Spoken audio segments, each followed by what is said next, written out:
Raise your hand if you think a Comic-Con is a comic book convention. Keep it up. Now, keep it up if you've been to one in the last 5 years. Yeah, that's what I thought. Some of you maybe, most of you no. According to the 2025 report, the real reason comic book conventions are failing, the numbers don't lie. While attendance is up, the data reveals a fundamental change in their core identity. A 2024 YouGov survey found that nearly 2/3 of attendees use social media to get their con news, and just under half expressed an interest in comics. This is the first red flag. Look, let's be clear. We're not talking strictly about attendance numbers. Those are often still pretty high. We're talking about the soul of the event. The numbers reflected in the report noted that while comic sales surged this year, and depending on your point of view, that more along the lines of graphic novels than actual superhero comics, which is what most people think about, multiple publishers have had a noticeably smaller or even absent presence at some major events. The reason? Hollywood is fleeing. The Geek Tyrant 2025 schedule breakdown confirmed what everyone suspected. The blockbuster spectacle is gone. While George Lucas's panel and a Tron Ares presentation were highlights, the absence of major studio tentpoles from Hall H at San Diego Comic-Con created a vacuum. This retreat, as reported by Studio Remarkable, created an unexpected shift in the convention's atmosphere. The show lacked a true blockbuster draw, but it also made specialized presentations more accessible. The central idea is that this is a gold rush for anyone but the comic creator. A 2025 Growth Market Report study on the comic convention market found that 59% of attendees in 2025 were there for reasons other than comics. That means more than half the people there have no interest in the books themselves. This is a far cry from where we started. They're there for celebrity appearances, video games, movie panels, and TV shows. The comic book is no longer the main event.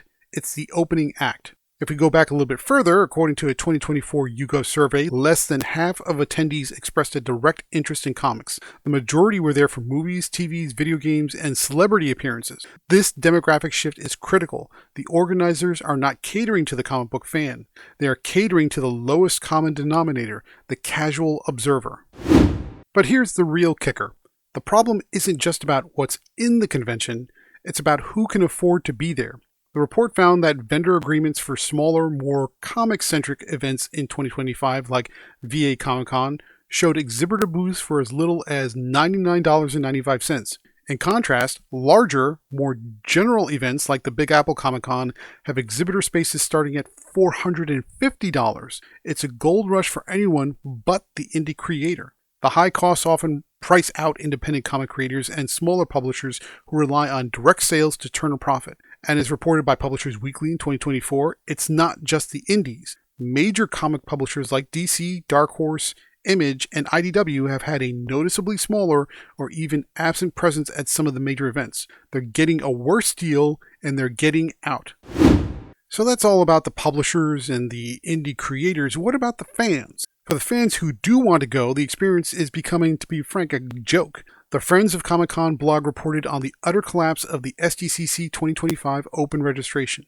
The system crashed, people were kicked out of the virtual queue, and the sale had to be stopped. What kind of professional operation that's been in business for, this case, decades at this point, has that kind of lack of quality for their purchasing experience? This isn't just a technical glitch, it's a symptom of a system that can't handle its own success because it's no longer about a tight-knit community. It's about a disorganized, fragmented audience, and a business system that is not equipped to handle it. Now here's a debate-worthy question before we get too much further. Are these events truly failing? Or have they simply transformed into something else entirely, leaving the comic book reader behind? The answer, according to a Studio Remarkable study, is that they have transformed, and the comics have returned to their proper place, depending on your point of view. At San Diego Comic-Con 2025, with less competition from movies and TVs, the comics industry reclaimed the spotlight. Panels about graphic novels were packed and publishers reported having one of their best Comic-Cons ever. As one creator told them, "We sell comics every year, hand over fist, but you have to plan and hustle." The shift isn't a problem, it's an opportunity. Smaller, more specialized comic-focused cons like the Indie Comics Creator Con, IC3, are flourishing. They're proving that when you get rid of the pop, the culture that remains is pure, unadulterated comics. So, when you hear that Comic-Con is a failure, remember this. It hasn't failed. It's just changed its purpose. It's no longer for you, the comic book reader, it's for the masses, the movie fans, the pop culture enthusiasts. But a word of warning, while the big cons are chasing Hollywood, the real magic is happening in smaller, more focused gatherings, the ones that remember their roots and the people who made them great in the first place. Now, if you want to stay ahead of the curve and know what's really happening in the comic world, be sure to subscribe to the channel below. Don't be a spectator, be part of the conversation.